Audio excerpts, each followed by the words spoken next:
Assalamualaikum warahmatullahi wabarakatuh. Halo semuanya, perkenalkan nama saya Uswatun Hasanah dari kelas 12.1 nomor absen 36. Di video ini saya akan menjelaskan submateri dari genetika dan pewarisan sifat, yaitu hukum Mendel, penyimpangan semu, dan pola-pola hereditas. Genetika adalah cabang ilmu biologi yang mempelajari tentang pewarisan sifat dari induk ke keturunannya. Pewarisan sifat ini dibawa melalui informasi dari gen-gen yang berada di kromosom. Nah, proses pewarisan sifat ini dikemukakan pertama kali oleh ilmuwan asal Austria, yaitu Gregor John Mendel, yang biasa kita kenal sebagai Bapak Genetika. Jadi, apa sih hukum Mendel itu? Hukum Mendel merupakan aturan tentang pewarisan sifat dalam organisme yang dikemukakan oleh Mendel. Nah, ia melakukan pembuktian prinsip dasar genetika dengan melakukan percobaan hibridasi atau persilangan menggunakan kacang Erkis. Nah, hukum Mendel ini terbagi menjadi dua, yaitu hukum Mendel 1 atau hukum segregasi bebas dan hukum Mendel 2 atau hukum asortasi bebas. Jadi, yang pertama kita akan membahas tentang hukum segregasi bebas atau hukum Mendel 1. Di hukum ini, Mendel berpendapat bahwa alel-alel dari gen yang sama akan tersegregasi atau terpisah saat pembentukan gamet.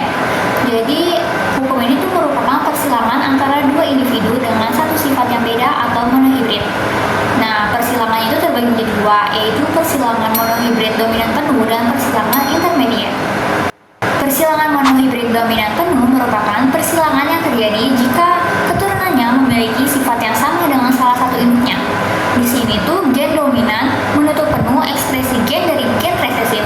Salah satu contohnya adalah persilangan antara kacang Erkis berbiji bulat B besar B besar dan kacang Erkis berbiji kisut B kecil B kecil. Persilangan monohibrid intermediate merupakan persilangan yang terjadi karena sifat dominan tidak selalu muncul secara penuh. Nah, di sini itu keturunannya atau S1-nya merupakan gabungan dari sifat kedua induknya. Salah satu contohnya persilangan antara bunga pukul 4 berwarna merah dengan bunga pukul 4 berwarna putih yang nantinya akan menghasilkan keturunan bunga pukul 4 berwarna merah muda. Yang kedua, kita akan membahas tentang hukum asortasi bebas atau hukum Mendel yang kedua. Di hukum ini, Mendel berpendapat bahwa pasangan alel dari gen yang berbeda bisa berpasangan secara bebas selama pembentukan gamet. Jadi, hukum ini itu merupakan persilangan antara individu dengan dua sifat yang beda atau yang biasa kita sebut dengan dihibrid.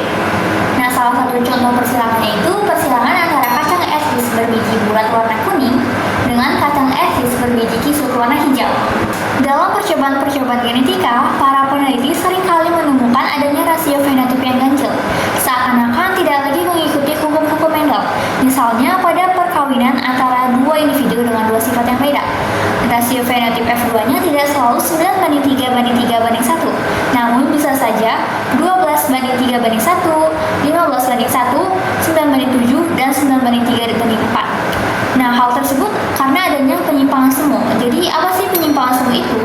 Penyimpangan semu merupakan penyimpangan yang terjadi karena adanya dua pasang gen atau lebih yang saling mempengaruhi dalam memberikan fenotip pada suatu individu. Peristiwa mempengaruhi dan dipengaruhi ini disebut juga dengan interaksi gen. Nah, macam-macam dari penyimpangan semu itu ada atafisme, polimeri, kriptomeri, epistasi, hipostasi, gen-gen komplementer, dan kodominasi. Yang pertama ada atafisme. Atafisme merupakan interaksi antara beberapa gen yang mengakibatkan hilangnya suatu sifat keturunan dan memunculkan suatu sifat keturunan yang berbeda dari induknya.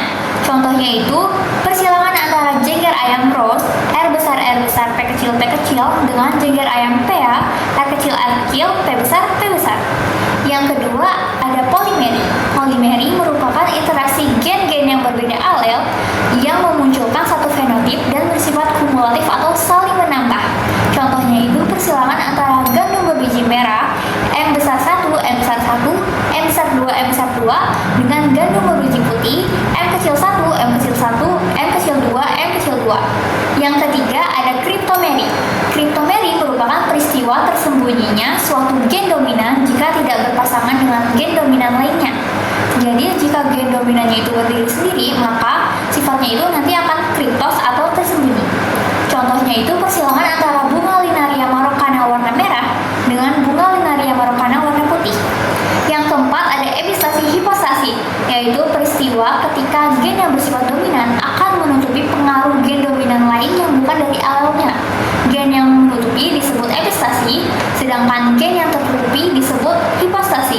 Contoh persilangannya itu persilangan antara sekam berwarna hitam H besar H besar K besar K besar dengan sekam berwarna kuning H kecil H kecil K kecil K kecil. Yang kelima ada gen-gen komplementer, yaitu gen-gen yang saling berinteraksi dan saling melengkapi sehingga memunculkan fenotip baru. Contohnya itu persilangan antara bunga latirus odoratus warna putih dengan bunga latirus odoratus warna putih juga. Dan yang terakhir ada kodominasi. Kodominasi merupakan pola pewarisan di mana dua alel yang diwarisi diekspresikan secara setara. Contohnya itu golongan darah AB yang merupakan hasil dari ekspresi bersama alel golongan darah A dan B. Selanjutnya kita masuk ke pembahasan terakhir kita, yaitu pola-pola hereditas. Di mana di pola-pola hereditas itu terdapat tautan gen atau gen linkage dan pindah silang atau crossing over. Tautan gen atau gen linkage merupakan gen-gen yang terletak pada lokus yang berdekatan pada kromosom yang sama dan saling berkaitan pada saat proses pembentukan gamet. Nah, sedangkan untuk pindah silang atau crossing over merupakan proses pemisahan atau pertukaran bagian kromatid dari sepasang kromosom homolog yang menghasilkan kombinasi baru dari sifat induknya. Nah, di sini itu terdapat rumus, yaitu rumus nilai pindah silang, di mana jumlah rekombinasi dibagi jumlah total keturunan dikali 100%.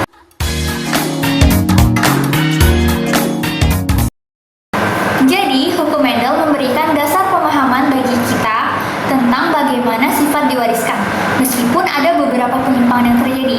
Dengan memahami pola-pola ini, kita bisa lebih mengerti bagaimana karakteristik kita diwariskan